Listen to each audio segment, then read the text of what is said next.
우리를 사랑하시는 살아계신 하나님 아버지 정말 감사합니다. 이 세상에 많고 많은 사람들 중에 우리를 먼저 구원해 주시고 하나님의 사랑을 깨닫게 하시고 믿음과 소망을 가지고 살아갈 수 있게 해주신 은혜 앞에 진정 감사드립니다.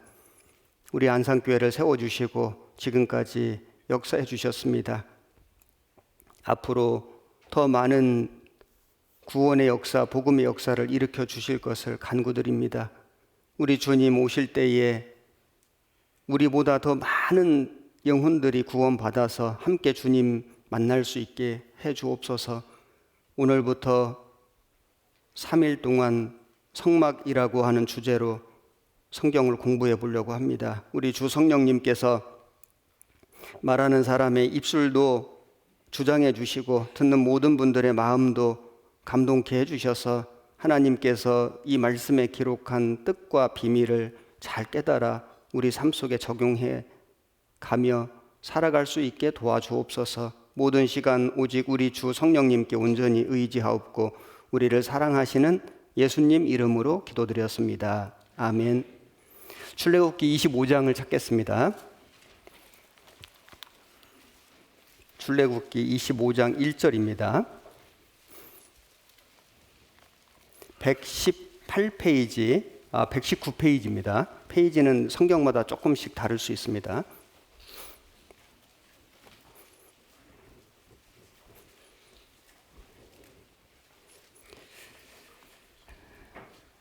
(25장) 1절부터 제가 읽겠습니다.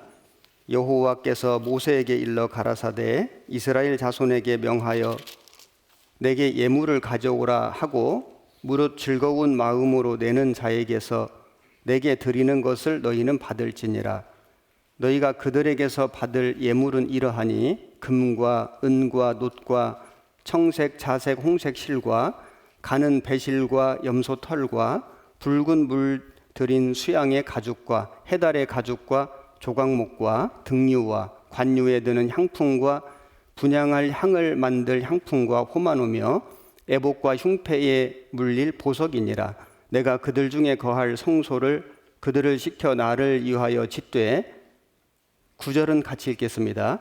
무릇 내가 네게 보이는 대로 장막의 식양과 그 기구의 식양을 따라 지을지니라. 그리고 40절 말씀도 40절 한 절 같이 읽겠습니다. 너는 삼가 이 산에서 네게 보인 식양대로 할지니라. 말씀드린 대로 오늘부터 금, 토, 일 3일간 성막이라고 하는 주제를 가지고 성경 공부를 하게 되었습니다. 오늘은 첫째 날로 성막 뜰에 있는 것들이라고 하는 제목으로 말씀을 드리고 내일은 성소에 있는 것들, 그리고 주일날은 지성소에 있는 것들, 이런 제목을 가지고 성경을 공부해 보겠습니다. 금방 읽은 출애굽기 25장부터 31장까지는 하나님께서 모세에게 성막을 이렇게 만들어라, 설계도를 가르쳐 주시는 내용이거든요. 그리고 35장부터 40장까지는 모세가 그 하나님께서 말씀해 주신, 보여주신 그 식양대로, 설계도대로 성막을 만드는, 제작하는, 그리고 설치하는 그 과정을 말씀하고 있습니다. 성막이라고 하는 것은 거룩한 장막이다, 그런 뜻입니다. 하나님께서 모세에게 성막을 만들라고 말씀하신 것은 첫 번째는 이스라엘 백성들이 제사 드리는 장소로, 하나님께 기도하는 장소로, 하나님을 만나는 장소로 정해 주셨습니다. 하나님 임재의 처소다, 이렇게 말할 수 있고, 그리고 이 성막은 당시 이스라엘 백성들이 하나님 만나고 기도하는 장소로만 아니라 후대에 예수님이 오셔서 어떤 일을 하실 건지, 그리고 그 예수님이 어떤 분이신지, 예수님의 사역과 성품을 아주 자세하게 그리고 아주 정확하게 설명하고 계신 일종의 모형이라고 할 수 있습니다. 그래서 이 성막을 공부해 보면은 예수님 오시기 수천 년 전에 이미 하나님께서 모세와 백성들에게 장차 오실 메시아를 정확하게 알려주고 계신다. 이런 것을 알 수 있고, 그리고 그 성막을 통해서 구원받은 그리스도인들은 그 예수님의 성품과 사역을 더 자세히 배울 수 있으며, 그리고 그 예수님의 그 성품과 사역을 배우고 신앙생활을 하나님의 몸된 교회 안에서 어떻게 해야 할 것을 가르쳐 주신다고 할 수 있습니다. 그래서 이스라엘 백성들이 출애굽해가지고 광야에서 성막을 만든 것, 하나님을 만나고 기도하고 제사한 그것만 아니라 1차적으로는 그런 용도로 쓰였지만은 궁극적으로는 예수님을 예표하는 아주 정확한 하나님의 그 메시아에 대한 예언이고, 그리고 그 예수님을 만나서 구원받은 그리스도인의 신앙생활을 우리에게 가르쳐 주신다라고 말씀드릴 수 있습니다. 성경을 읽어보면은 성막이라는 단어도 나오고, 장막이라고도 나오고, 성소라고도 나오고, 범막이라고도 나오고, 여러 가지 용어가 쓰여지는데 이것이 좀 혼돈될 수 있기 때문에 우선 정리를 좀 해보겠습니다. 제가 화면에다가 띄워서 말씀드려 보겠습니다. 자, 큰 주제는 성막입니다. 거룩한 장막이다, 이런 뜻입니다. 영어로는 태버네클이라고 하는데, 오늘은 첫째 날로 성막들에 있는 것들을 배우겠습니다. 우선 성막의 명칭을 살펴보면 히브리어로 미시칸이라고 되어 있는 이 성막, 이것은 거주하다에서 유래된 말이고 구약 성경에 140번 정도 나옵니다. 그래서 거룩한 장막이다, 거룩한 천막이다. 그래서 일반 백성들이, 당시에 이스라엘 백성들이 거주하던 천막과는 구별된 거룩한 장막, 거룩한 천막이다. 그래서 성막이라고 했습니다. 출애굽기 26장 1절에 보면 너는 성막을 만들되 앙장 10폭을 가늘게 꼰 배실과 청색, 자색, 홍색 실로 그룹을 공교히 수놓아 만들지니, 여기 성막이라고 나오죠. 26장 30절에도 너는 산에서 보인 식양대로 성막을 세울지니라. 그 다음에 성소라는 단어로도 나옵니다. 히브리어로 미크닷인데 거룩한 장소다, 이런 뜻인데, 이것도 성막 안에 성소를 가리키는 말도 되지만은 이 성막 전체를 가리키는 말로도 쓰였습니다. 그래서 하나님의 임재를 나타내는 표시, 성별된 장소다, 이런 단어로도 사용됐고, 내가 그들 중에 거할 성소를 그들을 시켜 나를 위하여 짓되, 성막을 성소라고도 했습니다.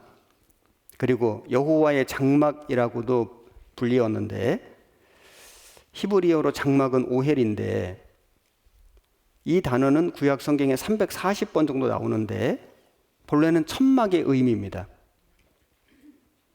이것은 이동식 거주지죠. 언제든지 이동할 수 있는, 영구적으로 머무는 그런 장소는 아닙니다. 그런데 여기 앞에다가 여호와의 장막, 이렇게 여호와를 붙여가지고 하나님이 계신 천막이다, 이렇게 불리웠습니다. 하나님께서 장막에 임하신 것은 이스라엘 백성이 광야 생활 중에 어디를 가든지 하나님께서 그들과 동행하신다는 사실을 알게 하기 위해서 여호와의 장막이다. 이스라엘 백성들만 이동한 게 아니죠. 하나님도 함께 동행하신 겁니다. 그리고 열왕기상 2장 28절에는 그 소문이 요압에게 들림에 저가 여호와의 장막으로 도망하여, 그래서 성막이라는 걸 알 수 있습니다.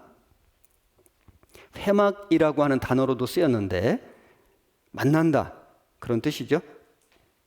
하나님과 이스라엘 회중이 만나는 곳, 그런 의미에서 회막이라고도 불리었는데, 출애굽기 29장 42절에 이는 너희가 대대로 여호와 앞 회막 문에서 늘 드릴 번제라. 내가 거기서 너희와 만나고 네게 말하리라. 40장 2절에도 너는 정월 초 1일에 성막 곧 회막을 세우고, 성막, 회막 같은 말입니다. 그리고 증거막이라고도 불리었는데 히브리어로 오헬 에드트, 그래서 하나님의 말씀이 증거되는 곳이다. 이 증거계, 내일 모레 배울 건데 그 지성소 안에 법궤, 언약궤라고도 합니다. 증거궤라고도 하죠. 이 안에는 십계명과 아론의 쌍난 지팡이, 만나를 담은 항아리가 들어 있었습니다. 그래서 증거막, 이것도 성막을 일컫는 다른 단어였습니다. 민수기 9장 15절에 성막을 세운 날에 구름이 성막꽃 증거막을 덮었고 저녁이 되면 성막 위에 불 모양 같은 것이 나타나서 아침까지 이르렀으되, 여기 증거막, 성막입니다. 법막이라고도 했는데 히브리어로 오헬 에드트, 그래서 법궤, 언약궤, 지성소 안에 법궤, 언약궤가 있었는데 증거궤라고도 하고 그 법궤가 있는 장막이다. 그래서 이것을 법막이라고 했습니다. 역대하 24장 6절에 왕이 대제사장 여호야다를 불러 이르되 네가 어찌하여 레위 사람을 시켜서 여호와의 종 모세와 이스라엘 회중이 법막을 위하여 정한 세를 유다와 예루살렘에서 거두게 하지 아니하였느냐 하니, 그래서 법막이라는 단어로도 사용됐습니다. 그래서 성막, 성소, 여호와의 장막, 법막, 여러 단어로, 회막 이런 단어로 사용됐는데 읽으실 때마다 조금씩 다른 단어가 사용되다 보니까 좀 혼돈될 수 있는데 같은 것을 얘기하는 거다는 것을 일단 이해하시면 좋겠습니다. 그리고 성막이 얼마나 중요하냐면은 천지 창조하신 말씀, 하나님이 6일간 천지 창조하고 7일째 안식하셨는데 그 천지 창조하신 그 말씀은 창세기 1장, 2장, 2장에 나옵니다. 이 우주와 지구를 만드시는데 딱 2장밖에 안 나오거든요.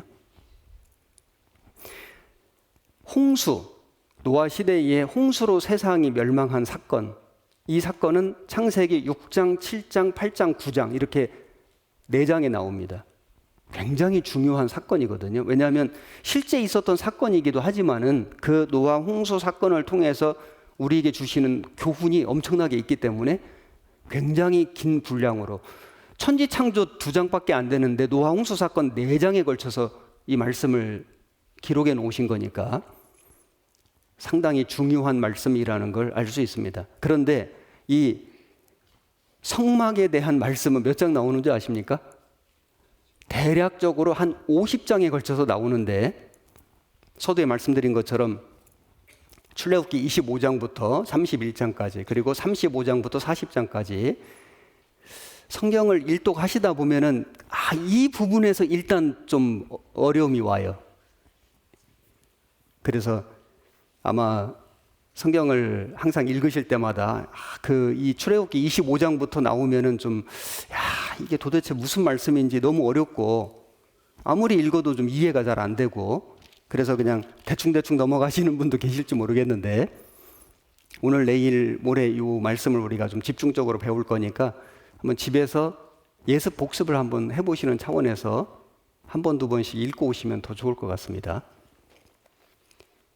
그래서 출애굽기에도 많은 분량이 나오고 레위기에도 나오고 민수기 성경에도 나오고 신명기에도 나오고 히브리서, 신약 성경 히브리서에도 이 성막에 대한 말씀이 여러 번 나오거든요. 히브리인들에게 예수님을 설명하기 위해서 성막 얘기를 많이 하셨습니다. 그래서 대략적으로 보면은 성경 전체에 한 50장 정도에 걸쳐서 성막이 소개되고 있다. 굉장히 중요한 거죠. 왜 하나님이 이렇게 복잡한 내용을 성경에 이렇게 많이 써놓으셨을까? 우리에게 가르쳐 주시기를 원하시는 많은 메시지가 있다는 것을 알 수 있습니다. 자, 여기 성경 히브리서를 제가 화면에 띄웠습니다. 시간이 한정돼 있고 전해드릴 말씀들이 많아가지고 출애굽기 말씀은 제가 성경 찾아서 계속 읽을 거고 그 외의 말씀들은 화면 띄워가지고 말씀드리겠습니다. 히브리서 9장 1절부터 제가 읽어보겠습니다. 첫 언약에도 섬기는 예법과 세상에 속한 성소가 있더라. 예비한 첫 장막이 있고 그 안에는 등대와 상과 진설병이 있으니 이것이 성소에 있는 것들입니다. 이는 성소라 일컫고 또 둘째 휘장 휘장 뒤에 지성소가 있죠. 있는 장막을 지성소라 일컫나니 금향로와 사면을 금으로 싼 언약궤가 있고 그 안에 만나를 담은 금 항아리와 아론의 쌍난 지팡이와 언약의 비석들이 있고 그 위에 속죄소를 덮는 영광의 그룹들이 있으니 이것들에 관하여는 이제 낱낱이 말할 수 없노라. 이 모든 것을 이같이 예비하였으니 제사장들이 항상 첫 장막에 들어가 섬기는 예를 행하고 오직 둘째 장막은 대제사장이 홀로 1년 1차씩 들어가되 피 없이는 아니하나니 지성소죠. 이 피는 자기와 백성의 허물을 위하여 드리는 것이라. 성령이 이로써 보이신 것은 첫 장막이 서 있을 동안에 성소에 들어가는 이 길이 아직 나타나지 아니한 것이라. 이 장막은 현재까지의 비유니 구약 성경에 하나님이 모세를 통해서 만들게 하신 이 장막은 예수님 오실 때까지의 비유다. 이에 의지하여 드리는 예물과 제사가 섬기는 자로 그 양심상으로 온전케 할 수 없나니 이것은 온전한 건 아니다. 그림자거든요. 모형이거든요. 비유거든요. 그래서 이런 것은 먹고 마시는 것과 여러 가지 씻는 것과 함께 육체의 예법만 되어 개혁할 때까지 맡겨둔 것이니라. 개혁할 때까지 언제까지? 예수님이 오실 때까지. 11절 그리스도께서 장래 좋은 일의 대제사장으로 오사 손으로 짓지 아니한 곧 이 창조에 속하지 아니한 더 크고 온전한 장막, 첫째 장막이 아닌 더 크고 온전한 장막으로 말미암아 염소와 송아지의 피로 아니하고 오직 자기 피로 영원한 속죄를 이루사 단번에 성소에 들어가셨느니라. 이 더 크고 온전한 장막이 무엇입니까? 예수님 자신이거든요. 여기 히브리서 10장 8절 9절 위에 말씀하시기를 제사와 예물과 전체로 번제함과 속죄제는 원치도 아니하고 기뻐하지도 아니하신다 하였고 이는 다 율법을 따라 드리는 것이라. 그 후에 말씀하시기를 같이 읽어볼까요? 보시옵소서 내가 하나님의 뜻을 행하러 왔나이다 하셨으니 그 첫 것을 폐하심은 둘째 것을 세우려 하심이니라. 그래서 성막들이 있고 성소에 들어가면 첫 번째는 성소가 있고 그 성소와 지성소 사이에 휘장이 있는데 휘장, 그 휘장을 들어가려면 대제사장이 반드시 짐승의 피를 가지고 들어가야만 되는 겁니다. 짐승 피 없으면 죽임을 당한다고 돼 있지 않습니까? 들어가서 그 언약궤 위에 짐승 피를 7번 뿌리면은 하나님이 그 죄를 용서해 주시는 법, 대속죄일 속죄법, 우리 전도 집회 때마다 많이 배우지 않습니까? 그 휘장이 예수님이 십자가에서 운명하실 때 위로부터 아래로 찢어졌다, 이런 성경 말씀이 나오지 않습니까? 휘장이 곧 자기 육체니라. 예수님의 육체라고 말씀했습니다. 여기 화면 보시면은 마가복음 15장 37절에 예수께서 큰 소리를 지르시고 운명하시다. 이에 성소 휘장이, 이 휘장은 성소와 지성소 사이에 있는 아주 두꺼운 커튼이거든요. 그 휘장이 사람 손으로는 절대 찢을 수 없는 겁니다. 그 휘장이 아래에서 위로 찢은 건 사람이 찢은 건데 그게 아니고 위로부터 아래까지 찢어져 둘이 되니라. 하나님 편에서 찢어 주신 거죠. 왜요? 예수님이 십자가에 죽으셨거든요. 그래서 이제는 짐승 피 없이 누구든지 예수님만 믿으면, 예수님의 피를 믿으면은 하나님 나라에 들어갈 수 있는 길이 열린 겁니다. 히브리서 10장 19절 20절 같이 읽겠습니다. 그러므로 형제들아 우리가 예수의 피를 힘입어 성소에 들어갈 담력을 얻었나니 그 길은 우리를 위하여 휘장 가운데로 열어놓으신 새롭고 산 길이요 휘장은 곧 저의 육체니라. 그래서 예수님이 십자가에 죽으심으로 온 인류의 죄를 대속하는 일을 다 이루셨지 않습니까?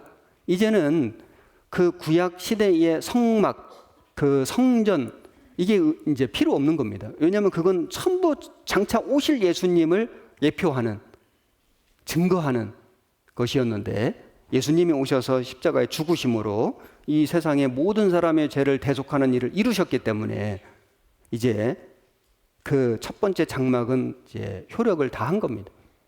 그 휘장이 위로부터 아래로 하나님 편에서 사람 편으로 찢어주시고 내가 곧 길이요 진리요 생명이니 나로 말미암지 않고는 아버지께로 올 자가 없느니라. 예수님이 이제 새롭고 산 길이 되어주신 겁니다.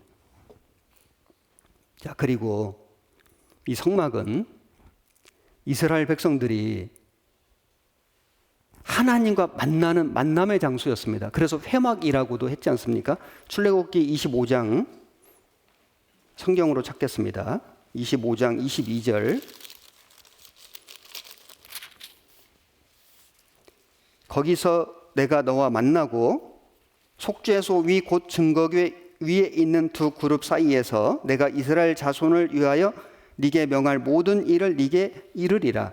거기서 내가 너와 만나고, 성막에서 만나 주신 거예요. 그러니까 이스라엘 백성들이 하나님을 만나려면은 성막으로 나오는 겁니다. 그래서 하나님을 만나고 거기서 하나님 음성을 듣는 겁니다. 29장, 출애굽기 29장 42절.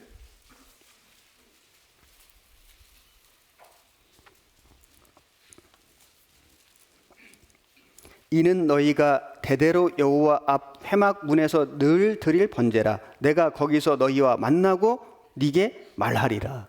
만나고 말하리라. 만나기만 하는 게 아니라 만나고 거기서 말씀해 주시겠다.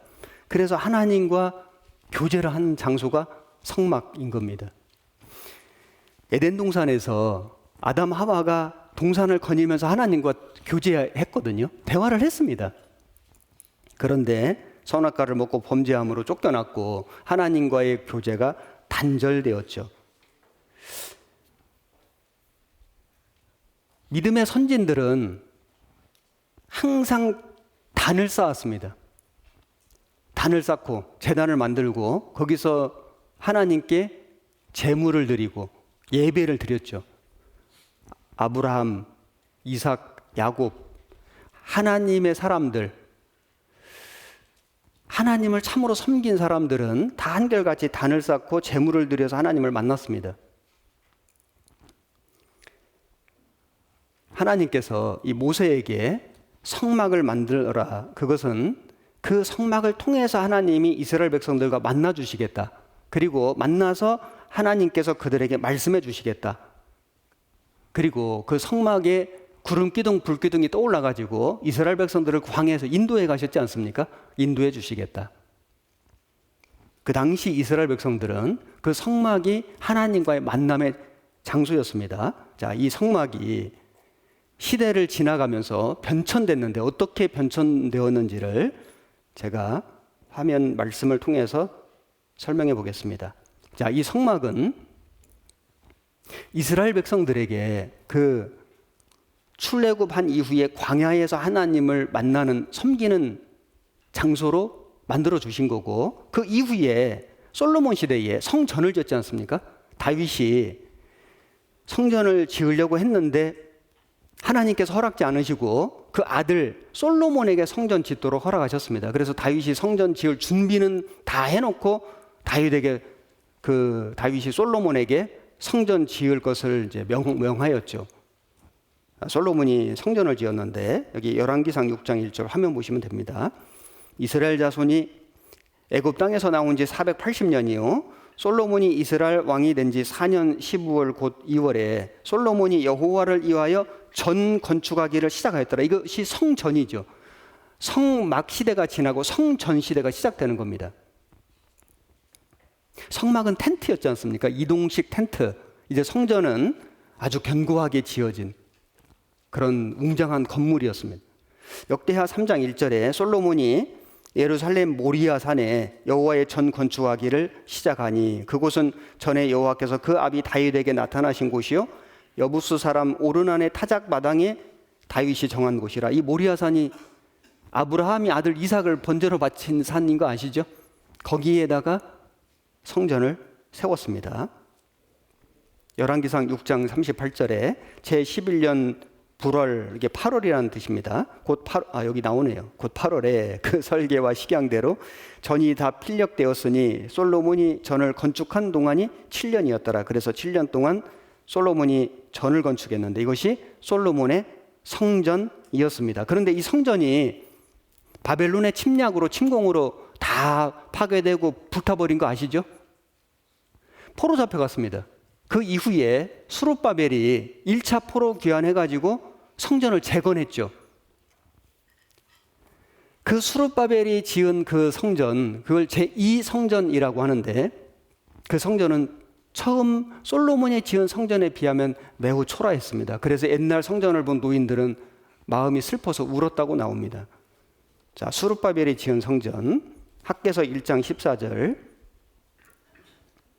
여호와께서 스알디엘의 아들 유다 총독 스룹바벨의 마음과 여호사닥의 아들 대제사장 여호수아의 마음과 남은 바 모든 백성의 마음을 흥분시키심에 그들이 와서 만군의 여호와 그들의 하나님의 전 역사를 하였으니 때는 다리오 왕 2년 6월 24일이었더라. 그래서 스룹바벨이 1차 포로 귀환해가지고 성전 짓는 것을 시작을 했는데, 이런저런 많은 이유로 중단되어 있다가 학개 선지자가 백성들에게 성전 지을래 안 지을래? 학개요. 그래서 학개라면서요. 학개 선지자가 이스라엘 백성들을 독촉해가지고 빨리 해야 된다. 이거 성전 짓는 거 이렇게 게을리하면 안 된다. 왜 자기 집에 빠르냐 하면서 책망하고 권면하고 해가지고 그 스가랴 선지자, 학개 선지자가 백성들과 함께 동역해가지고 드디어 이스라엘에서 포로 돌아온 백성들이 성전을 재건하는데, 그것이 스룹바벨 성전입니다. 여기 에스라 5장 1절에 선지자들 곧 선지자 학개와 이뚜의 손자 스가랴가 이스라엘 하나님의 이름을 받들어 유다와 예루살렘에 거하는 유다 사람들에게 예언하였더니, 이에 스알디엘의 아들 스룹바벨과 요사닥의 아들 예수아가 일어나 예루살렘 하나님의 전 건축하기를 시작하며 하나님의 선지자들이 함께하여 돕더니, 그때에 강서편 총독 다뜨네와 스달보스네와 그 동료가 다 나와 저에게 이르되 누가 너희를 명하여 이 전을 건축하고 이 성곽을 마치게 하였느냐 하기로 많은 회방이 있었습니다. 그러나 그들은 믿음으로 결국에는 이 성전을 완성해 내는데, 1차 포로 귀환 돌아온 지 20년 만에 성전 재건 공사가 중단돼서 다시 시작한 지 4년 만에 BC 516년에 이 성전을 완공하는데, 여기 에스라 6장 14절에 보면 유다 사람의 장로들이 선지자 학개와 이뚜의 손자 스가랴의 권면함으로 인하여 전 건축할 일이 형통한지라 이스라엘 하나님의 명령과 바사왕 고레스와 다리오 왕 아닥사스다의 조서를 좇아 전을 건축하며 필력하되, 이게 스룹바벨 성전입니다. 그런데 이 성전이 예수님 당시에 다 무너졌지 않습니까?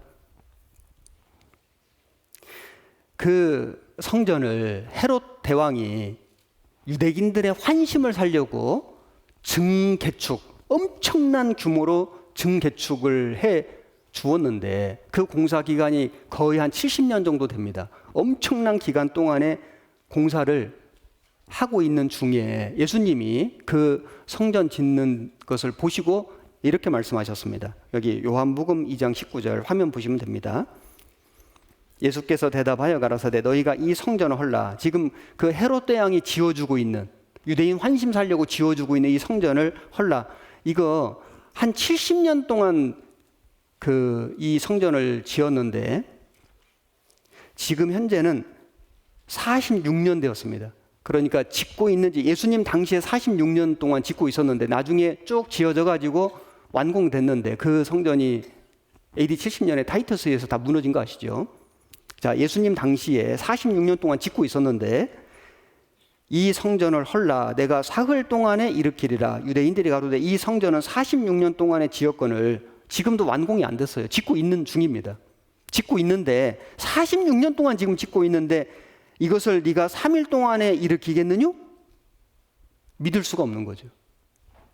그러나 예수는 성전된 자기 육체를 가리켜 말씀하신 것이라. 죽은 자 가운데서 살아나신 후에야 제자들이 이 말씀하신 것을 기억하고 성경과 및 예수의 하신 말씀을 믿었더라.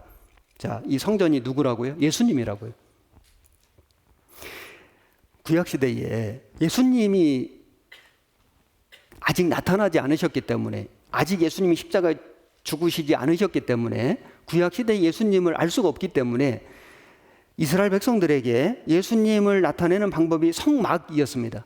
그 성막 시대가 지나고 솔로몬이 성전을 지었고 성전이 다 불타고 무너진 이후에 포로 귀환해가지고 스룹바벨이 제2성전 지었고 그 아주 그 초라한 다 낡은 성전을 헤롯 대왕이 엄청난 규모로 증축해주고 있는데 그 성전을 헐라 내가 사흘 동안에 일으키리라. 예수님의 그 자기 육체를 가리켜 말씀하신 것이고 예수님이 십자가에 죽으신 이후에 이 성전이 다 무너지고 난 후에 사흘 만에 부활하실 것을 말씀하신 것입니다. 그 당시는 사람들이 이 말씀을 전혀 깨달을 수가 없었습니다. 마태복음 12장 6절 화면 보시고 같이 읽겠습니다. 내가 너희에게 이르노니 성전보다 더 큰 이가 여기 있느니라. 예수님이 성전보다 더 크신 이었는데 당시 유대인들은 바리새인들은 장로 제사장들은 오직 눈에 보이는 성전이 전부인 줄 생각했죠. 사실은 예수님을 설명해 주는 건데 그걸 모르고 정말 중요한 예수님은 배척하고 그 예수님을 설명하는 일종의 모형에 불과한 성전은 그렇게 중요시한 겁니다. 여기 성전이 지금 없지 않습니까? 유대인들은 제3성전을 세우는 게 소원입니다. 그래서 지금 준비하고 있지 않습니까? 교회가 휴거된 이후에 7년 환란 초기에 그 모리아산 그 성전산에 성전 세워집니다. 지금 준비 다 돼 있고 그 중반에 적그리스도가 거기서 자기를 하나님이라 한다고 말씀이 돼 있는데 그렇게 하려면 성전이 세워져야 되는데 진짜 성전은 교회거든요. 여기 고린도전서 3장 16절 화면 보시면 됩니다. 너희가 하나님의 성전인 것과 너희가 구원받은 그리스도인들이 하나님의 성전인 것과 하나님의 성령이 너희 안에 거하시는 것을 알지 못하느뇨? 누구든지 하나님의 성전을 더럽히면 하나님이 그 사람을 멸하시리라. 하나님의 성전은 거룩하니 너희도 그러하니라. 너희가 하나님의 성전이라. 구원받은 그리스도인들이 모인 이 무리가 이 교회가 정말 거룩한 하나님의 전인 겁니다. 고린도후서 6장 16절 하나님의 성전과 우상이 어찌 일치가 되리요? 우리는 살아계신 하나님의 성전이라. 우리는 구원받은 그리스도인들은 하나님의 성전이라. 이와 같이 하나님께서 가라사대 내가 저희 가운데 거하며 이 성전 가운데 거하며 교회 가운데 거하며 그 교회 가운데 두루 행하여 나는 저희 하나님이 되고 저희는 나의 백성이 되리라 하셨느니라. 그러므로 주께서 말씀하시기를 너희는 저희 중에서 나와서 따로 있고 부정한 것을 만지지 말라. 내가 너희를 영접하여 요한계시록 1장 20절 네 본 것은 내 오른손에 7별의 비밀과 7금 촛대라. 7별은 7교회의 사자요 7촛대는 7교회니라. 그 7교회 요한계시록에 나오는 7교회는 당시 소아시아에 있었던 실제 있었던 교회이기도 하고 시대적인 역사적인 교회이기도 하고 우리 시대의 7교회 모습이 다 있는 겁니다.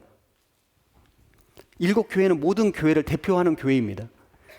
7촛대는 7교회인데 2장 1절에 에베소 교회의 사자에게 편지하기를 오른손에 7별을 붙잡고 7 일꾼을 붙잡고 7금 촛대 사이에 다니시는 이가 가라사대. 예수님은 어디 다니시냐면 촛대 교회죠. 교회 사이에 다니시는 이가. 예수님이 지금 어디 다니실까요? 교회 가운데 계시고 교회 사이에 다니시고 계신다. 일꾼들을 오른손 의의 손에 능력의 손에 붙들고 교회 사이에 다니고 계신다. 그래서 이 교회가 하나님이 계신 예수님이 거하시는 예수님이 역사하시는 하나님의 성전이다는 것을 알 수 있습니다. 그리고 예수님이 재림하실 때 이 교회가 들림받지 않습니까? 휴거, 끌려 들거, 랩처라고 하는 환희, 교회가 들림받으면 이 세상에 이제 성령님의 역사는 끝나는 거죠. 그리고 유대인들이 그토록 바라던 제3성전이 그 성전산에 세워집니다. 여기 환란시대 제3성전 다니엘서 9장 27절 그가 장차 많은 사람으로 더불어 한 이레 동안의 언약을 굳게 정하겠고 적그리스도죠. 7년 환란입니다. 7년 평화조약을 맺겠죠. 처음에는 그가 그 이래의 절반에, 그 환란의 중반에 제사와 예물을 금지할 거예요. 처음에는 제사와 예물 드리는 것을 허락하다가 전 3년 반이 지나고 딱 중반에 제사 예물 금지. 그 다음에 여기 데살로니가 후서 2장 4절에 저는 적그리스도는 대적하는 자라 범사에 일컫는 하나님이나 숭배함을 받는 자 위에 뛰어나 자존하여 하나님 성전에 앉아 자기를 보여 하나님이라 하느니라. 본격적으로 자기 정체를 드러내죠. 내가 하나님이다. 큰 말과 참남된 말을 한다고 되어 있습니다. 자, 이 하나님 성전, 이게 그 제3성전, 이스라엘 백성들이 그토록 세우고 싶어 하는 그 성전. 그들은 지금도 예수님을 안 믿지 않습니까? 그러니까 눈에 보이는 성전을 원하는 거예요. 그 성전 중심으로 이제 전 세계를 다스리려고 하는 그 야망을 갖고 있는 거죠. 그리고 에스겔 40장부터 성전이 나오는데 이것도 굉장히 어렵거든요. 이 성전은 장막, 그 성막의 식양과 치수와도 다르고요. 솔로몬 성전의 식양과 치수와도 다릅니다. 그 제사법과도 다르거든요. 그런 성전이 또 나오는데 이 성전은 뭐냐? 에스겔 40장부터 나오는 이 성전은 천년왕국 시대에 세워질 성전입니다. 그리고 교회의 모형도 됩니다. 에스겔 40장 2절 화면 보시면 됩니다. 하나님의 이상 중에 나를 데리고 그 땅에 이르러 나를 극히 높은 산 위에 내려놓으시는데 거기서 나무로 향하여 성읍 형상 같은 것이 있더라. 여기 성읍 형상 같은 것, 예루살렘 성이라고도 하고 성전, 그 천년왕국 시대의 성전이라고 할 수 있습니다. 나를 내리시고 거기에 이르시니 모양이 놋같이 빛난 사람 하나가 손에 삼줄과 청량하는 장대를 가지고 문에 서 있더니. 그래서 이제 에스겔 40장부터 또 성전의 그 식양과 그 제도, 제사하는 방법이 쫙 나오거든요. 이것은 천년왕국 시대의 성전이다, 이렇게 이해하시면 되겠습니다. 그리고 이제 하늘에 있는 이 성전, 이게 천국입니다. 요한계시록 21장 1절에 또 내가 새 하늘과 새 땅을 보니 처음 하늘과 처음 땅이 없어졌고 바다도 다시 있지 않더라. 또 내가 보매 거룩한 성 새 예루살렘이 하나님께로부터 하늘에서 내려오니 그 예비한 것이 신부가 남편을 위하여 단장한 것 같더라. 내가 들으니 보좌에서 큰 음성이 나서 가로되 보라, 하나님의 장막이 사람들과 함께 있음에 하나님이 저희와 함께 거하시리니 저희는 하나님의 백성이 되고 하나님은 친히 저희와 함께 계셔서. 여기 영원한 천국을, 천성을 구원받은 그리스도인들이 휴거되어 가지고 이제 하나님과 함께 영원히 살게 됩니다. 그런데 거기에는 예수님이 성전이라고 나옵니다. 요한계시록 21장 22절 화면 보시고 같이 읽겠습니다. 성 안에 성전을 내가 보지 못하였으니 이는 주 하나님 곧 전능하신 이와 및 어린 양이 성전, 그 성전이심이라. 그래서 제가 이제 지금 이 성막의 역사, 변청 과정을 쭉 설명드린 건데 이해하시겠죠?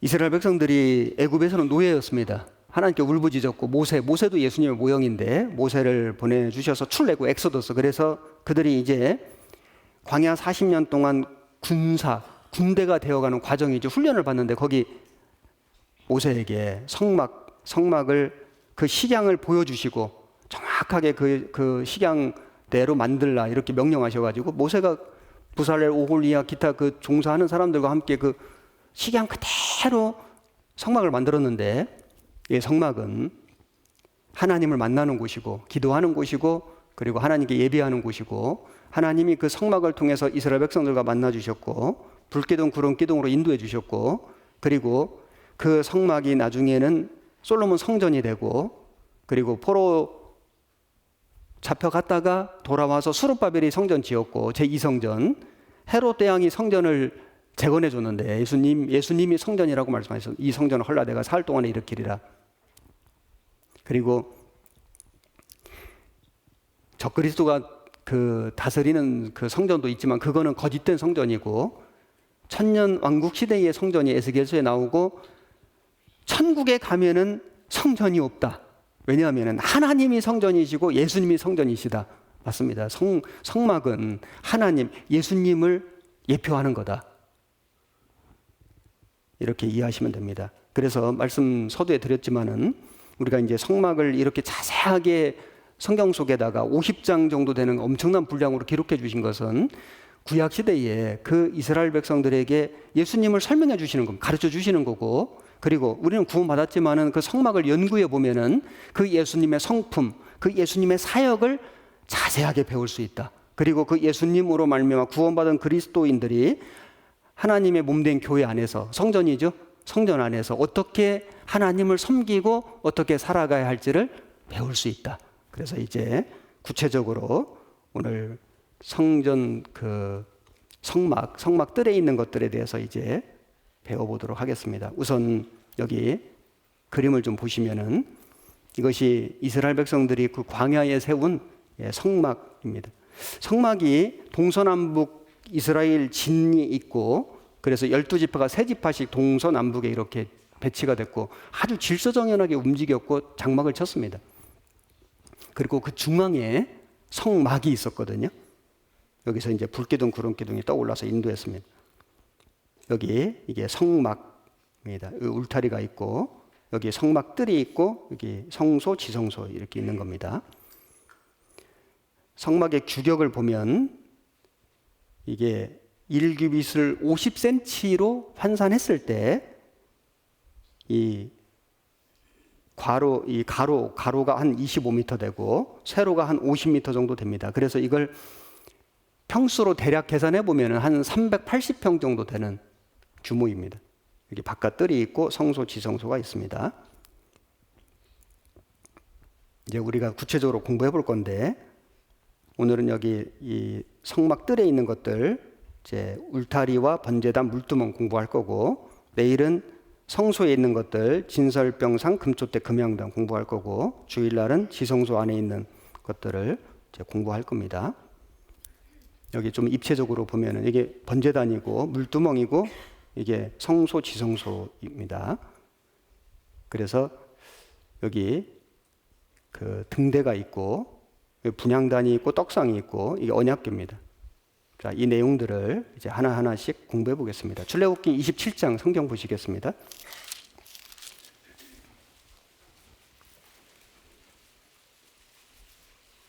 출애굽기 27장 9절.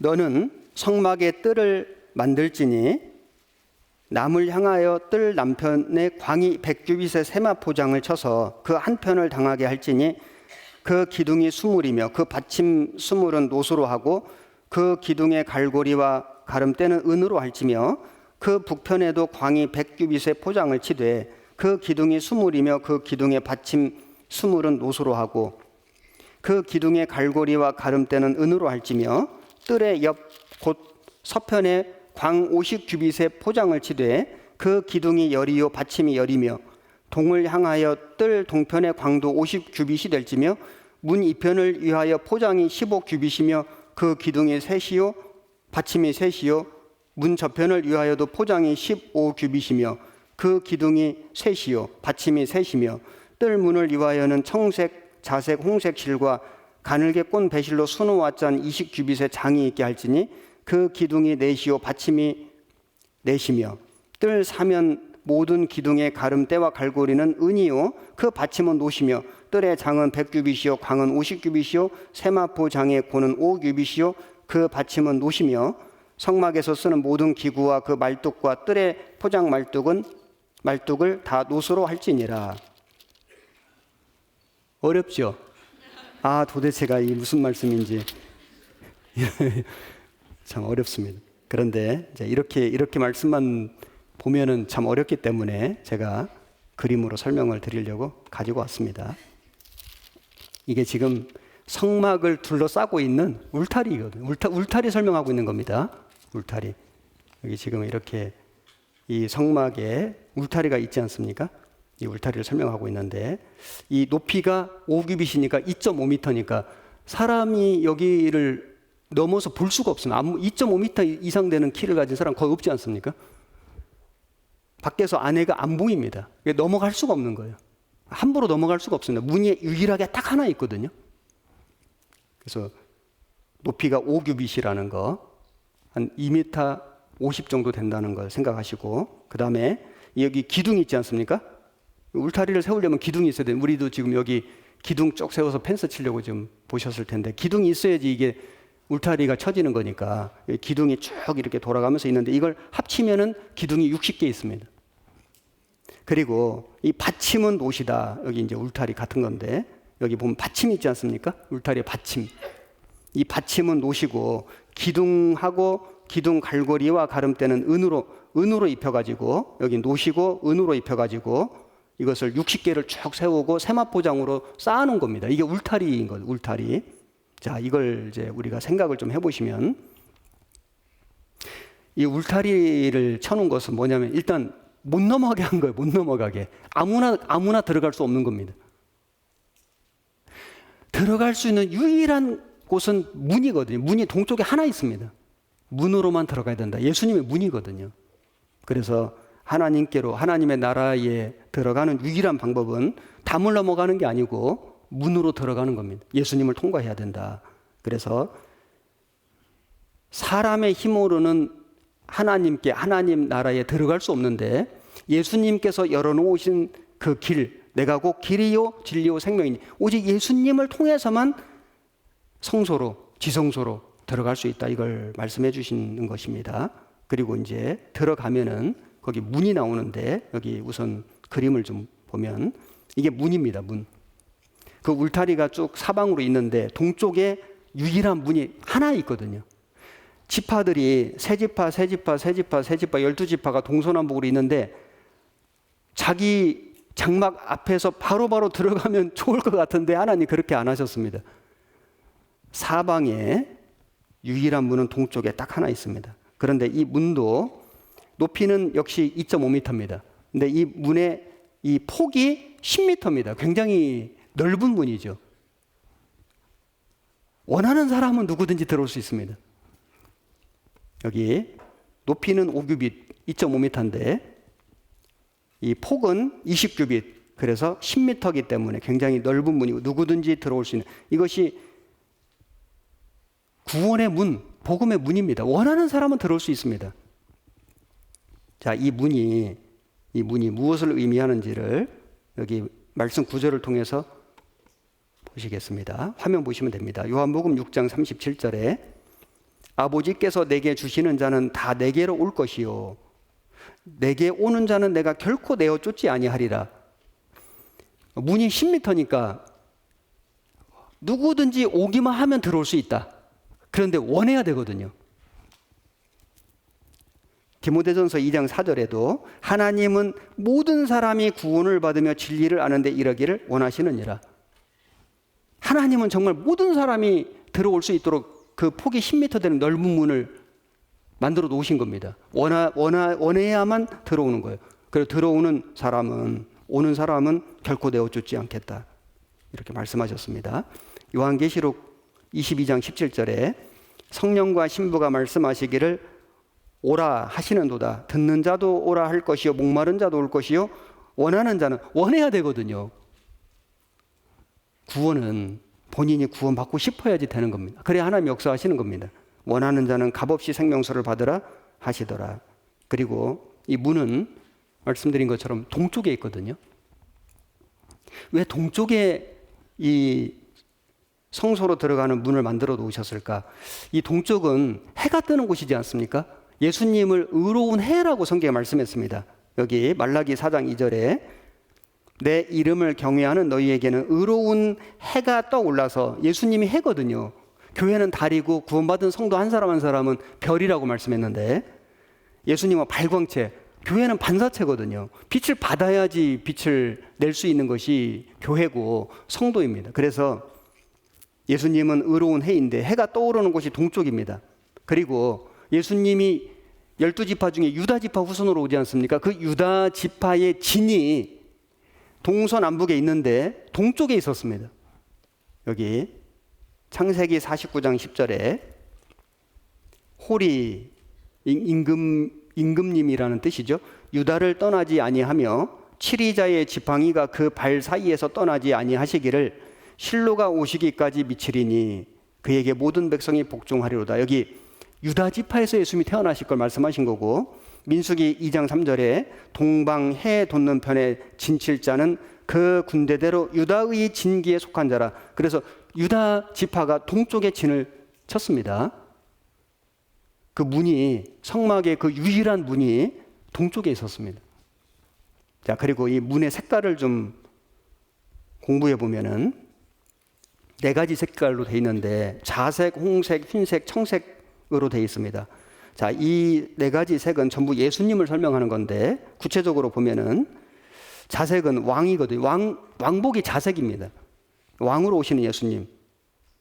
이 왕으로 오시는 예수님, 유대인의 왕으로 오시는 예수님이 설명된 복음서가 마태복음인 거 아시죠?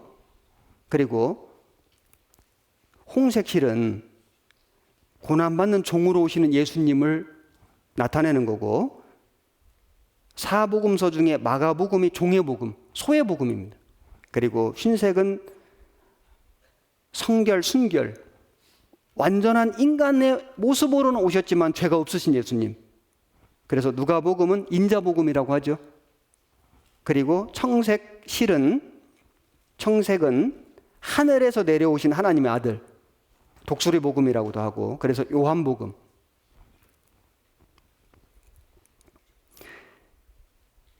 여기 왕으로 오셨기 때문에 마태복음에 족보가 나오는 겁니다. 그리고 누가복음에도 족보가 나오죠. 그런데 마가복음에 족보가 없습니다. 왜냐하면 종은 족보가 없거든요. 하나님도 족보가 없습니다. 그래서 요한복음에도 족보가 없는데, 이 4가지 색깔은 예수님의 그 성품과 사역을 정확하게 설명하는 색깔이다. 이 4가지 색으로 성막 문이 만들어진 거예요. 예수님을 설명하는 거다. 요한복음 10장 9절에 같이 읽겠습니다. 내가 문이니 누구든지 나로 말미암아 들어가면 구원을 얻고 또는 들어가며 나오며 꼴을 얻으리라. 그래서 예수님이 유일하신 문이시다. 방주도 문이 딱 하나 있었지 않습니까? 하나님이 그 방주의 문을 열어놓으시고 다 들어오게. 그래서 이 노아가 의를 전파하긴 했는데 겨우 8명 들어왔죠. 나중에 방주 문을 닫으신 분이 누구냐면 하나님이십니다. 하나님이 닫아 넣으시니라. 하나님이 닫으셨거든요. 예수님이 지금 구원의 문을 열어놓고 계시죠? 누구든지 들어가면 구원받습니다. 그런데 이 구원의 문이 언젠가는 닫힙니다. 요한복음 14장 6절에 예수께서 가라사대 내가 곧 길이요 진리요 생명이니 나로 말미암지 않고는 아버지께로 올 자가 없느니라. 디모데전서 2장 5절에 하나님은 한 분이시오 또 하나님과 사람 사이에 중도도 한 분이시니 곧 사람이신 그리스도 예수라. 오직 예수, 예수님 외에는 구원받을 사람이 한 사람도 없습니다. 예수님 외에는 구원받을 방법이 전혀 없습니다. 사도행전 4장 12절 화면 보시고 같이 읽겠습니다. 다른 이로서는 구원을 얻을 수 없나니 천하 인간의 구원을 얻을 만한 다른 이름을 우리에게 주신 일이 없음이니라 하였더라. 유일한 길, 구원의 길, 복음의 길, 예수님이 만들어주시는 예수님만 우리의 구세주가 되시는 겁니다. 그런데 이 문이 지금 열려 있는데 잠시 후에 닫힙니다. 여기 말씀드린 것처럼 창세기 7장 16절에 들어간 것들은 모든 것의 암수라 하나님이 그에게 명하신 대로 들어가매 여호와께서 그를 닫아 넣으시니라. 닫으신 분이 하나님이셔요. 그래서 노아가 열어줄 수가 없는 겁니다. 마태복음 25장 10절에 그 10처녀 비유가 나오는데 5처녀는 기름이 있었고 5처녀는 기름이 없었지 않습니까? 기름이 없는 사람은 구원 못 받은 사람이죠.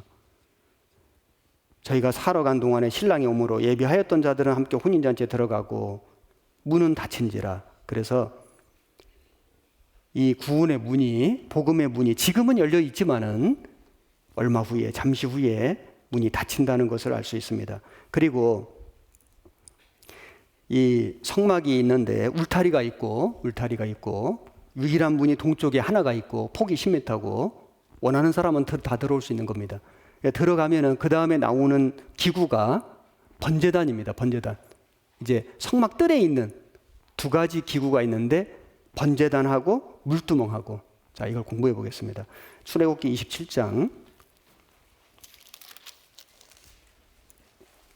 1절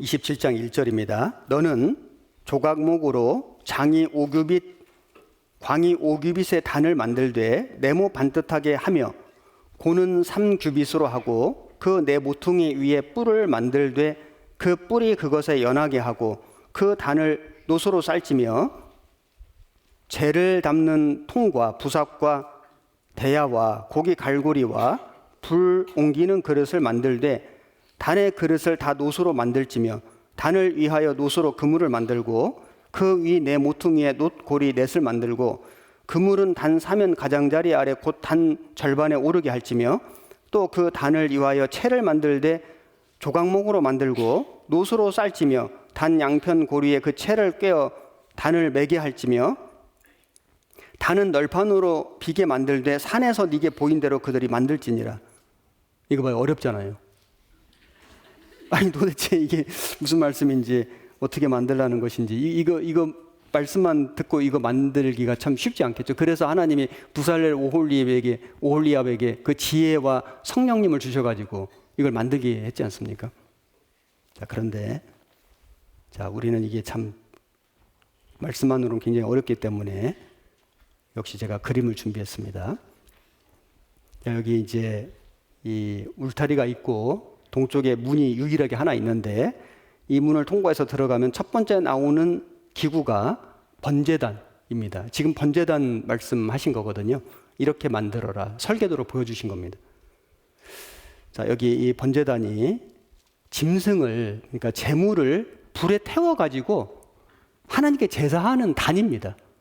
번제, 이 번제라는 그 히브리어 뜻이 올라간다 이런 뜻이고 단, 제단 이런 뜻이 이 뜻이 든다, 들린다 이런 뜻이거든요. 그러니까 번제단이는 물론 불에 태워서 제사 지내는 제단인데 히브리어 원어의 그 뜻은 들려서 올라간다 이런 뜻입니다. 들려서 올라간다.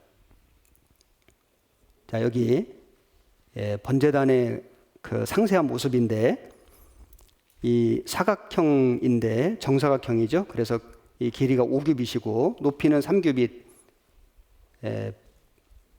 150cm고 여기는 250cm고 높이는 3규빗이고 길이는 5규빗이고 그리고 뿔이 4개가 있죠. 동서남북 뿔이 4개가 있고 여기 그물이 있습니다. 그물. 노소로 만든 그물인데 그 우리가 이 그 철망 있지 않습니까? 철망. 고기 구울 때 그런 비슷한 겁니다. 그래서 불로 태울 수 있게 그래서 재물이 쏟아지지 않게 붙잡아주는 그 놋 그물이 있고 여기에 이 번제단을 이동해야 되기 때문에 여기 그 고리가 있고 2개의 채가 있어가지고 어깨에 메고 이렇게 이동하는 겁니다. 자, 이런 모습인데 이 번제단은 우선 예수님을 의미하는 거다. 이게 예수님이 십자가에 죽으셔가지고 제물이 되어 주셨지 않습니까? 그래서 예수님이 죽으시고 부활하셨습니다. 예수님의 죽으심과 부활하심 이게 들려 올려진다. 번제단의 히브리어 원어의 의미가 그런 거라고 말씀드렸지 않습니까? 자, 이게 시띠나무인데 미리 보여드리겠습니다. 시띠나무. 이 시띠나무를 가지고 성막의 주 재료로 썼거든요. 아주 초라한 나무입니다. 굉장히 말라 비틀어진 이런 나무인데 왜 이 나무로 성막의 주 재료를 썼을까요? 나무가 이것밖에 없습니다.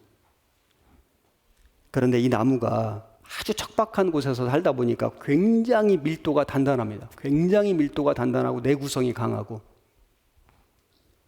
이 뿌리가 수십 미터까지 내린다고 합니다. 물이 없기 때문에 물을 빨아 올려야 되기 때문에 자, 이 초라한 나무, 이 나무 위에다가 금이나 노소로 쌌거든요. 예수님의 인성과 예수님의 신성을 얘기하는 것인데 자, 이 노소에 대해서 번제단에 대해서 잠깐 말씀을 보겠습니다. 요한복음 12장 32절에 같이 읽겠습니다. 내가 땅에서 들리면 모든 사람을 내게로 이끌겠노라. 번제단이 들려 올려진다, 그런 의미라고 말씀드렸죠. 예수님이 십자가에서 죽으시고 들려 올려지신 겁니다. 부활하셨습니다. 승천하셨죠. 예수님은 우리를 위한 제물이 되셔가지고 불태워진 것처럼 고난을 받으셨습니다. 죽으셨습니다. 그리고 들려 올라가셨습니다. 이 번제단의 주재료가 시띠 나무입니다. 여기 출애굽기 27장 금방 읽었는데 1절 다시 보시면은 너는 조각목으로, 여기 조각목, 이 조각목을 오해하면 예술가들이 이렇게 조각하는 나무 이렇게 생각할 수도 있는데 그런 뜻이 아닙니다. 한자가 다릅니다. 그런 조각하는 나무다 이런 뜻이 아니고, 이 중국어 성경을 번역하다 보니까 이렇게 된 건데, 영어 성경에는 아카시아입니다. 그런데 우리나라 아카시아하고는 다릅니다. 이것이 시띠나무입니다. 시띠나무. 그래서 시띠이라는 나무가 있는데, 여기 화면을 통해서 신명기 10장 3절을 보시면은 내가 시띠나무로 궤를 만들고 처음 것과 같은 돌판 둘을 다듬어 손에 들고 산에 오르매. 시띠나무가 조각목입니다. 이 시띠나무는 그림 보여드렸는데 굉장히 초라하고 아주 말라 비틀어지고 어떤 건물을 짓는데 쓰기 어려운, 사용하기 어려워 보이는 그런 나무이거든요. 그럼에도 불구하고 그 나무로 예수님을 상징하는 그 성막의 주재료로 썼는데, 번제단도 만들고 예수님의 그 인성을 얘기하는 겁니다. 예수님이 우리를 구원하러 이 세상 오셨는데, 오셨을 때 그 초림하신 예수님의 모습은 정말 초라하고 볼품이 없었지 않습니까? 이사야 53장 2절에 그는 주 앞에서 자라나기를 연한 순 같고 마른 땅에서 나온 줄기 같아서 고운 모양도 없고 풍채도 없었는데 우리의 보기에 흠모할 만한 아름다운 곳이. 그래서 그 조각나무, 조각목, 그 시띠나무입니다. 시띠나무는 예수님의 인성을 얘기하는 거다. 예수님은 정말 볼품없는 모습으로 오셨습니다. 십자가 비참하게 죽으셨습니다. 민수기 21장 9절에 모세가 놋뱀을 만들어 장대 위에 다니 뱀에게 물린 자마다 놋뱀을 쳐다본 적 살더라. 그런데 그 번제단을 만들 때 시띠나무로 만들고 그 위에 놋으로 쌌거든요. 그 놋은 뭐냐? 놋은 첫 번째는 심판입니다. 이 놋뱀을 만들었다.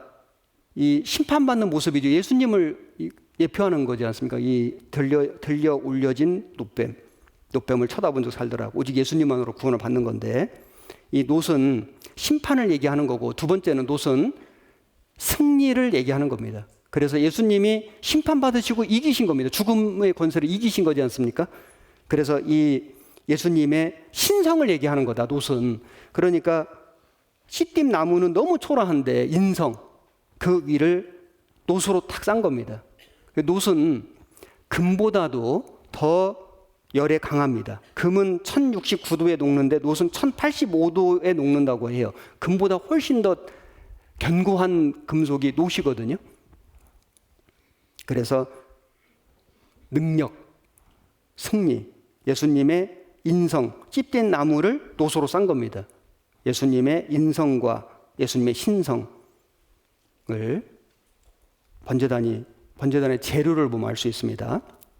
시편 16편 10절에 이는 내 영혼을 음부에 버리지 아니하시며 주의 거룩한 자로 썩지 않게 하실 것임이니라. 예수님이 십자가에 죽으셨고 무덤에 들어가시긴 들어가셨는데 썩지 않으셨죠. 사흘 만에 부활하시고 승천하셨지 않습니까? 예수님은 그 심판을 받으셨는데 놋은 심판 그리고 승리, 죽음의 권세를 이기고 승리하신 거예요. 예수님의 신성을 얘기하는 거다. 그래서 시띠나무를 놋으로 싸가지고 번제단을 만들었습니다. 그리고 여기 출애굽기 27장 2절, 그 내 모퉁이 위에 뿔을 만들되 그 뿔이 그것에 연하게 하고 그 단을 놋으로 쌀지며. 여기 뿔이 나오는데 뿔은 힘이거든요. 힘, 소뿔, 힘을 상징하는 거지 않습니까? 여기 뿔은 힘인데, 화면에 보시면은 출애굽기 9장 12절에 그 피를 내 손가락으로 단 뿔들에 바르고, 레위기 8장 15절에도 모세가 잡고 그 피를 취하여 손가락으로 그 피를 단의 내 귀퉁이 뿔에 발라 단을 깨끗하게 하고 그 피는 단 밑에 쏟아 단을 속하여 거룩하게 하고. 그래서 예수님께서 그 십자가에서 피 흘리심으로, 그 고통받고 고난받고 죽으심으로 말미암아 모든 사람의 영혼을 건지는 그 능력을 보여주셨지 않습니까? 그래서 이 뿔에다가 이 피를 발랐습니다. 여기 로마서 1장 16절에 내가 복음을 부끄러워하지 아니하노니 이 복음은 모든 믿는 자에게 구원을 주시는 하나님의 능력이 됨이라. 고린도전서 1장 18절에도 십자가의 도가 멸망하는 자들에게는 미련한 것이요 구원을 얻는 우리에게는 하나님의 능력이라.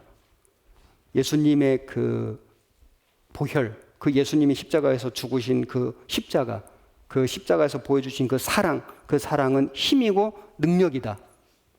그래서 뿔에다가 피를 바르고, 그리고 뿔이 동서남북 4개거든요. 이 예수님의 그 하신 일을, 이루신 그 복음을 동서남북 모든 세계에 전할 것을 말씀하신 겁니다. 27장 4절 성경으로 보시겠습니다. 4절에 단을 위하여 놋으로 그물을 만들고 그 위 네 모퉁이에 놋고리 넷을 만들고. 그물은 단 사면 가장자리 아래 곧 단 절반에 오르게 할지며, 여기 그물을 만들고 이 고리를 넷을 만들어서 채로 이렇게 꿰어가지고 이동하는 건데, 이 그물은 석쇠 같은 그런 역할이죠. 그래서 이 재물이 밑으로 떨어지지 않게 불에 잘 탈 수 있게 해주는 겁니다. 7절에 단 양편 고리에 그 채를 꿰어 단을 매게 할지며, 이동식이기 때문에 그 고리가 4개가 있었고 채가 2개 있어서 꿰가지고 어깨에 메고 이동했습니다. 이 불은, 이 번제단의 이 불은 하늘에서 내려와서 불이 붙어가지고 절대 꺼지지 않는 불이었습니다. 여기 화면에 보시면은 레위기 6장 12절에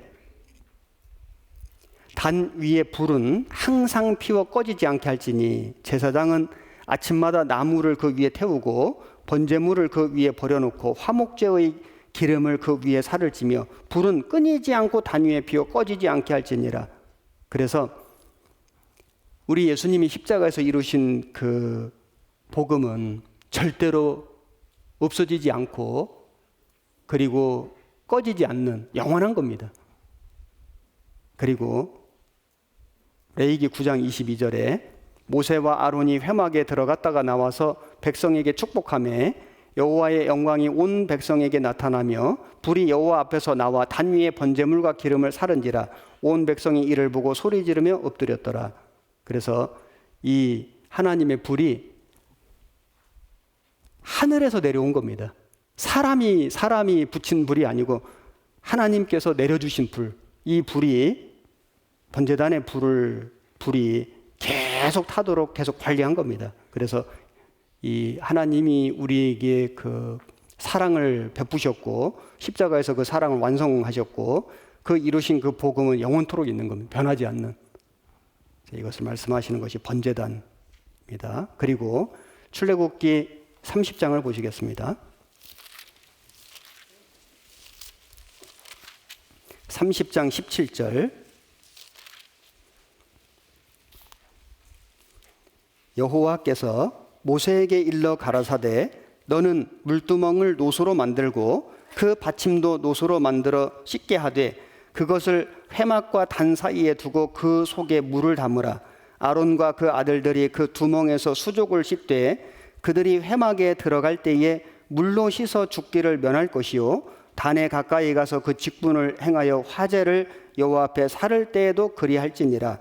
이와 같이 그들이 그 수족을 씻어 죽기를 면할지니 이는 그와 그 자손이 대대로 영원히 지킬 규례니라. 자, 여기 물두멍이 나오죠. 물두멍. 울타리가 있고 문이 있고 문을 통과해 들어가면 번제단이 나오는데 이 번제단 바로 다음에 나오는 게 물두멍입니다. 물두멍. 노소로 만든 물두멍. 자, 이 물두멍이 어떻게 생겼는지를 그림을 먼저 보여드리겠습니다. 이게 물두멍이거든요. 물두멍의 용도는 뭐냐면 수족을 씻는 겁니다. 제사장들이 성소에 들어가서 일을 하기 전에 먼저는 손과 발을 깨끗이 씻고 들어갔어야만 했습니다. 지금 손을 씻고 있죠? 수족, 발도 씻는 겁니다. 자, 여기 말씀 구절을 좀 보시면은 레위기 8장 5절에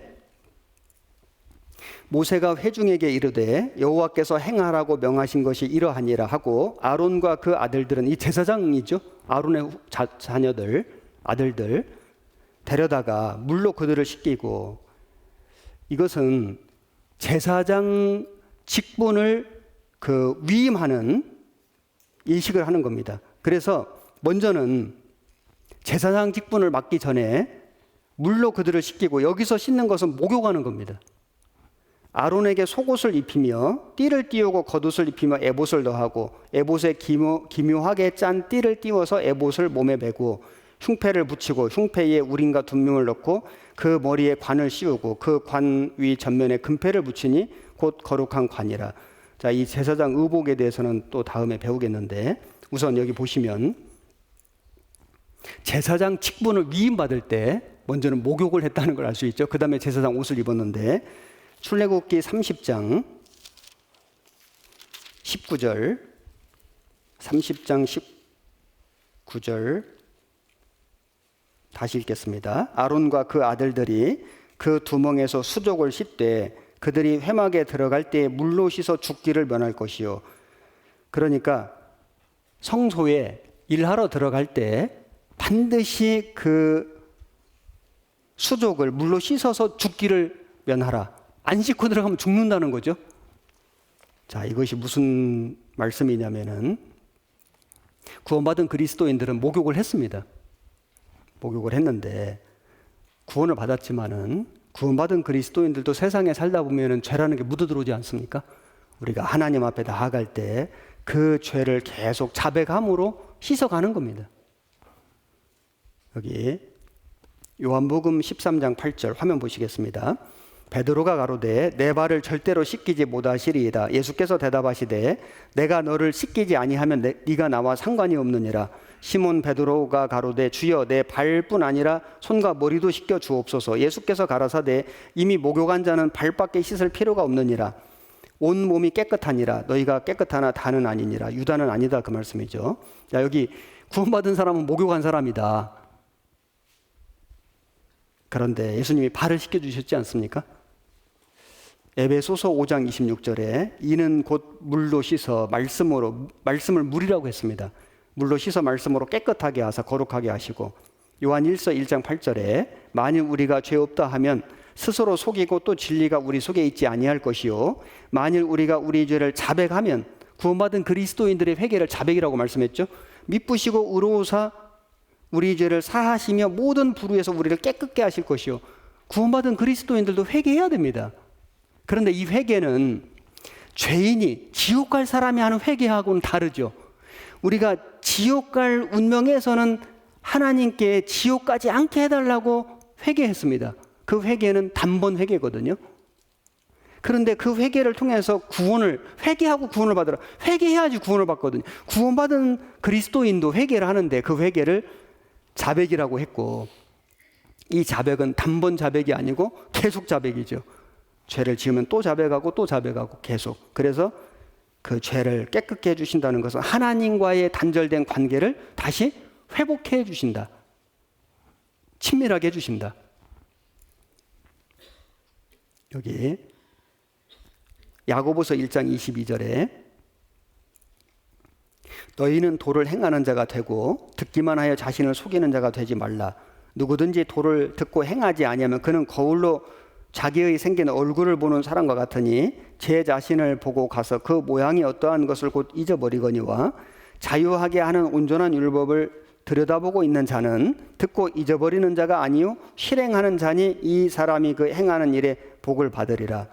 여기 도를 행하는 자가 되고 듣기만 하여 속이지 말라. 행하지 않으면 거울로 자기 생긴 얼굴을 얼굴을 보고 잊어버리는 사람이다. 얼굴을 보고 씻어야죠.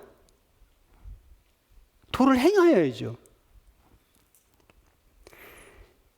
이 물두멍은 여인들의 거울로 만들었습니다. 이스라엘 백성들이 애굽에서 나올 때 애굽 백성들에게 원하는 것을 다 받아서 나왔거든요. 그때의 그런 금은 보석 이런 걸 많이 갖고 나왔습니다. 거울이 뭘로 만들었냐면 노소로 만들었고, 그 당시에는 청동 거울, 그러니까 우리가 지금 보는 이런 수은 거울이 아닌 거예요. 좀 희미한 거울이죠. 그 거울 보고 몸 단장하던 그것으로 여인들이 그 소중히 여겼지 않습니까? 그걸 가지고 뭘 만들었냐면 물두멍을 만들었습니다. 구원받은 그리스도인들이 세상에서 자기 육신 필요한 거 쓰던 그걸 가지고 하나님 앞에 그걸 가지고 나아가서 그걸 가지고 자기 영혼을 단장하는 것으로 쓴 거예요. 거울 보고 자기 단장하는 것처럼 이제는 옛날에는 자기 육신을 위해서 쓰던 그걸 가지고 이제는 자기 영혼을 돌아보고 단장하는 그런 도구가 물두멍입니다. 물두멍. 그리고 이 물두멍은 치수가 안 나와요. 다른 기구들은 몇 큐빗 치수가 나오는데 이 물두멍은 치수가 없습니다. 이 물두멍이 뭐냐면 수족을 씻고 깨끗하게 해주는 거지 않습니까? 우리 예수님이 구원받은 그리스도인들이 자기 죄를 자백할 때 무수히 용서해 주시는 거예요. 그 용서가 끝이 없는 겁니다. 그 사랑에 끝이 없다. 그래서 그 무한한 용서와 무한한 사랑, 그걸 우리가 알 수 있습니다. 여기 출애굽기 24장을 보시겠습니다. 출애굽기 24장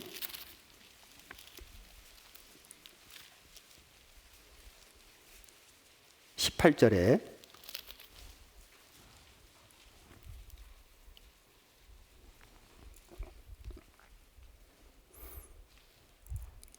(24장 18절) 한 절만 같이 읽겠습니다. 모세는 구름 속으로 들어가서 산 위에 올랐으며 40일 40야를 산에 있으니라. 모세가 시내산에 올라가서 40일 동안 있으면서 이 율법도 받았고 성막의 식양도 자세하게 다 받은 거거든요. 그 받은 걸 가지고 그대로 부살렐, 오홀리압 그리고 거기 종사하는 사람들과 함께 성막을 만들었습니다. 이 성막을 하나님이 그 설계도로 보여주시고, 설계도를 자세하게 보여주시고 말씀해 주시고 그대로 만들었는데, 이 성막을 만들 때 어떤 마음 자세로 만들었는지가 성경에 나오는데 25장 8절에 내가 그들 중에 거할 성소를 그들을 시켜 나를 위하여 짓되 무릇 내가 네게 보이는 대로 장막의 식양과 그 기구의 식양을 따라 지을지니라. 보이는 대로, 자기 마음대로 만들지 말고 하나님이 말씀하신 대로 장막의 식양과 그 기구의 식양을 따라 지을지니라. 굉장히 자세하게 말씀했지 않습니까? 어떤 재료를 가지고 어떤 사이즈로 어떤 모양으로 어떤 색깔로 정말 굉장히 정교하게 말씀하시고 보여주셨는데 그대로 만들었다는 겁니다. 그래서 순종했다는 걸 알 수 있어요. 순종했다. 그리고 순종했을 뿐만 아니라 만들 때 여기 금방 읽은 8절에 보면 나를 위하여 짓되, 그러니까 성막은 만든 사람을 위해서 이걸 지은 게 아니고 하나님을 위해서 그걸 만든 겁니다. 우리가 구원을 받기 전에는 나를 위해 살았지 않습니까? 그런데 구원을 받고 나면 이제는 하나님을 위해서 사는 거예요. 하나님을 위해서 성막을 짓되 그리고 내가 네게 보이는 대로 장막의 식양과 그 기구의 식양을 따라 지을지니라. 그래서 하나님이 보여주신 대로 그대로 순종했는데, 출애굽기 39장 찾겠습니다. 39장 42절 42절 43절 두 절을 같이 읽겠습니다. 여호와께서 모세에게 명하신 대로 이스라엘 자손이 모든 역사를 피라매 모세가 그 필한 모든 것을 본즉 여호와께서 명하신 대로 되었으므로 그들에게 축복하였더라. 여호와께서 명하신 대로 되었으므로, 명하신 대로 말씀 그대로 자기 생각, 자기 방법 섞지 않고 동원하지 않고 그냥 말씀하신 그대로. 그래서 그 40장 그 21절부터 뒤에 쭉 보면은 반복되는 단어가 19절부터 쭉 보면은 명하신 대로 되니라, 명하신 대로 되니라, 명하신 대로 되니라, 명하신 대로 되니라. 이 말씀이 7번 나옵니다. 명하신 대로 되니라. 그대로 순종했습니다. 순종이 제사보다 낫고, 아시죠? 그 순종이 제사보다 낫고 할 때 순종이 샤마인데, 사무엘이 하나님이 부르셨을 때 말씀하옵소서 주의 종이 듣겠나이다. 그게 샤마거든요. 듣겠나이다. 이게 그냥 귀로만 듣겠다는 뜻이 아니고요. 주의를 기울여서, 그리고 그 말씀에 순종하겠습니다. 단순히 그냥 히어링 듣는 게 아니고 리스닝, 주의를 기울여서 듣는 것보다 더 나아가서 오베이, 순종하겠습니다. 청종한다는 게 뭐냐면 그냥 그런 말이군요. 그게 아니라 그 말씀에 순종하겠습니다. 그래서 이 성막을 만들 때 그들이 자기 생각 방법 동원하지 않고 여호와께서 명하신 대로 되었으므로 명하신 대로 되니라. 우리가 신앙생활의 비결이 뭐냐면 그냥 하나님 말씀대로 하는 거거든요. 자기 생각, 자기 방법이 있을 수 있지만은 하나님 말씀하고 충돌되면 자기 생각 버리고 자기 방법 버리고 하나님 말씀 그대로, 그냥 말씀 있는 문자 그대로 순종하면 그게 축복입니다. 하나님이 그 사람 통해서 역사하시는 겁니다. 성막을 그렇게 만들었고, 그리고 여기 화면에 보시면은 열왕기하 5장 11절에 나아만이 처음에 자기 문둥병 고침받으러 갔다가 자기 생각을 동원했지 않습니까? 내 생각에는 이렇게 해야 될 것 같은데 선지자가 나와보지도 않으니까 분노했습니다. 그런데 결국에는 나아만이 이에 내려가서 하나님 사람의 말씀대로 요단강에 7번 몸을 잠그니 깨끗하게 되었더라. 순종하니까 역사가, 기적이 일어난 거죠. 누가복음 5장 4절에도 선생이여 우리들이 밤이 맞도록 수고를 하였으되 얻은 것이 없지만은 말씀에 의지하여 내가 그물을 내리리이다 하고 그리한즉 고기를 애운 것이 심이 많아 그물이 찢어지는지라. 예나 지금이나 우리가 하나님의 기적과 역사를 경험하려면 비결은 뭡니까? 말씀에 의지하여 자기 생각 버리고 말씀대로 하는 겁니다. 그리고 출애굽기 25장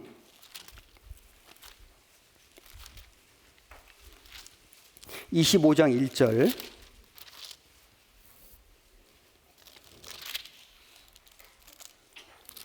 오늘 처음 읽었던 본문 말씀인데 1절과 2절만 다시 읽겠습니다. 같이 읽겠습니다. 여호와께서 모세에게 일러 가라사대 이스라엘 자손에게 명하여 내게 예물을 가져오라 하고 무릇 즐거운 마음으로 내는 자에게서 내게 드리는 것을 너희는 받을지니라. 여기 이스라엘 백성들에게 즐거운 마음으로 내는 자에게 받는다. 이 하나님 일을 할 때 중요한 게 뭐냐면은 즐거운 마음으로 하는 거다. 즐거운 마음. 재능이 많은 사람보다 더 뛰어난 능력을 가진 사람이 누구냐면 그 재능이 많은 사람보다 그 부지런한 사람, 성실한 사람. 어떤 사람은 타고난 재능이 있지만은 부지런하지 않아요. 성실하지 않아요. 그 사람보다 좀 재능은 부족하지만 부지런하고 성실한 사람, 이 사람이 더 큰 업적을 이루는 겁니다. 그런데 그 부지런하고 성실한 사람보다 더 뛰어난 업적을 이룬 사람이 누군지 아십니까? 그 일을 즐겁게 하는 사람. 즐겁게 하는 사람을 이길 수가 없다. 우리가 신앙생활을 타고난 재능만 갖고 해도 안 되고 부지런함과 성실함으로 해야 되는데 그 부지런함과 성실함보다 더 큰 능력을 발휘하는 것, 더 하나님을 기쁘시게 하는 게 뭐냐면은 즐겁게 하는 것. 내게 맡겨진 일을 즐겁게 하는 거예요.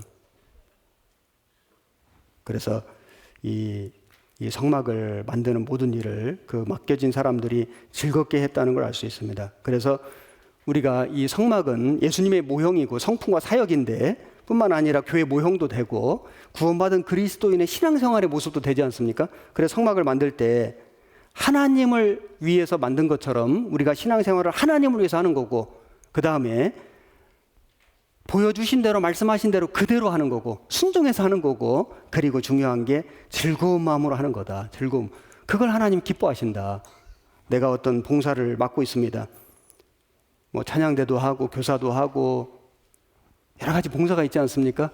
뭐 주방에서 그 밥도 하고 설거지도 하고 여러 가지 모양의 봉사들이 다양하게 있는데, 그리고 또 내가 교회 오고 말씀 배우고 또 전도하고 하는 그 모든 신앙생활의 모습들을 우리가 즐겁게 했을 때 하나님은 크게 역사하신다. 하나님이 기뻐하신다.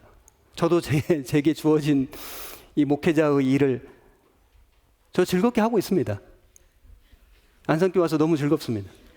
정말 베리베리 해피입니다. 진심으로. 즐거워서 하는 거예요. 저보고 얼굴이 빛이 난대요. 즐겁게 해야 됩니다. 그래야 하나님이 그 사람을 통해서 능력을 베푸시고 그리고 하나님이 기뻐하신다고 생각됩니다.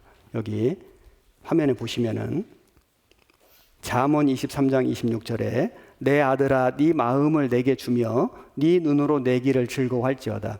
여기 뭘 원하십니까? 마음을 드려야 돼요. 사랑은 진짜 첫 번째 마음부터 가야 되지 않습니까? 마음을 달라. 네 마음을 내게 달라.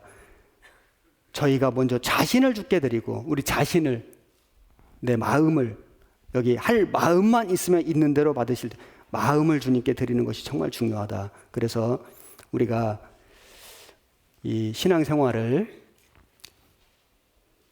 하나님을 위해서 해야 된다. 나를 위해서가 아니라, 그리고 순종해서 해야 된다. 즐겁게 해야 된다. 이걸 우리가 이 성막 만든 사람들의 이 모습을 통해서 우리가 배울 수 있고, 오늘 성막 뜰에 있는 것들을 첫 시간에 배웠습니다. 내일은 성소에 있는 것들 이어서 배우겠습니다. 같이 기도하시겠습니다. 하나님 감사드립니다. 우리에게 복음을 주시고 또 소망을 주신 것을 감사합니다. 우리에게 교회를 주신 것도 너무 감사합니다. 우리에게 사랑하는 형제 자매님들을 주신 것도 정말 감사합니다. 우리에게 성경 말씀을 주시고 교훈받을 수 있게 해주신 것 정말 감사합니다. 세상은 너무나 악하고 죄가 충만합니다. 이런 세상 속에서 우리가 주님을 더욱 알아가기를 원하고 주님의 사랑을 알고 주님의 능력을 본받기를 원합니다. 이번에 특별 집회를 통해서 우리에게 더욱 가르쳐 주시고 예수님이 누구인지 또 얼마나 크신 사랑을 가지셨는지, 우리가 그 주님의 사랑을 받은 사람으로 어떻게 살아가야 하는지를 더욱 마음에 새기고 깨닫는 시간이 되게 인도해 주옵소서. 우리를 사랑하시는 우리 구주 예수님 이름으로 기도드렸습니다. 아멘.